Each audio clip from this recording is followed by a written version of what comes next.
So today we're going to be talking about combinations, something almost identical to permutations, but just a little bit different. The key is going to be whether or not order matters. For our Google form today, the topic that I'm going to be using is breeds of dog.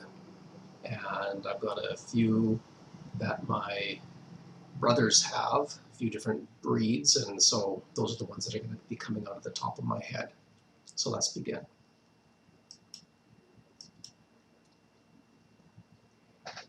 So for combinations, as I said earlier, the key concept is that we need to decide that order in this case does not matter. Think about a deck of cards. If I'm holding a hand of cards, does it really matter what order I hold them in? Are they still the same? So in that sense, order would not matter. There is a definition, and we can see it looks exactly like the P formula for permutations, except for that R factorial on the bottom. That's the number of ways we could mix up the things that don't really matter, that we get to remove. Going back to my card example just briefly. So cards, if I rearrange the order in my hand, it doesn't matter. If I'm lining up with other people at the movie theater for who gets in first, that does matter. That's the key difference in concept. So my first example, how many ways can I draw 5 cards or get a hand of 5 cards from a standard deck without replacement? Standard deck, typically we do not include the jokers, so it's 52 cards. So this little red note here I've already spoken about. Let's try our question. From my 52 cards, I'm going to choose 5 to sit in my hand. Please do remember that we need to be looking at the formula version of this. We should be able to do it by formula, but you can also just type it into your calculator depending on the context of the question. Just over 2.5 million different 5-card hands. How many ways can you draw 5 cards from a euchre deck? I would still hope that some of you, perhaps online visiting, are actually trying to do some type of gaming together.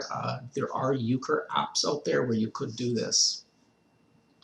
Example 3. Lotto 649. So what they do is they draw out 6 numbers from the 49 possible numbers. And after they've drawn them all out, they just put them down. I want to say in order, but they put them down from least to greatest. It didn't matter how they drew them out of the bin. So because of that, the order doesn't matter. This becomes a 49C6 problem. There's almost 14 million different combinations, so you can see why it can be difficult to win the lottery. Let's get into some finer details, mix up a few things. So I've got 5 cards in my hand. How many have all spades?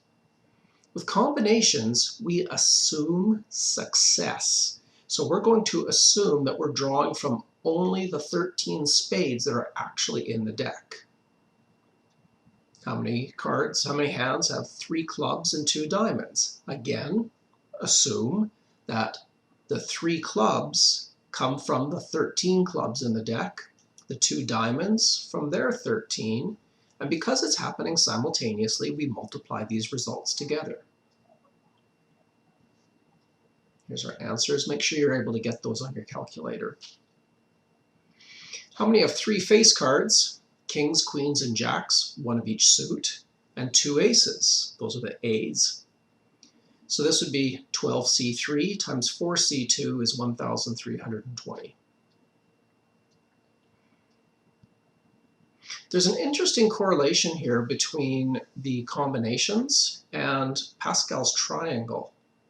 So just as an example, if I start out with 4C something, there's only 5 different ways that I can do it. I've written down every single possible combination.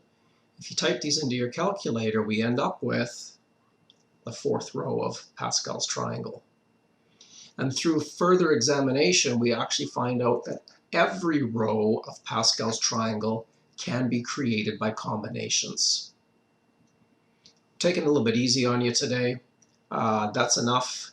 My dogs are a beagle, a Newfie, and a Chihuahua.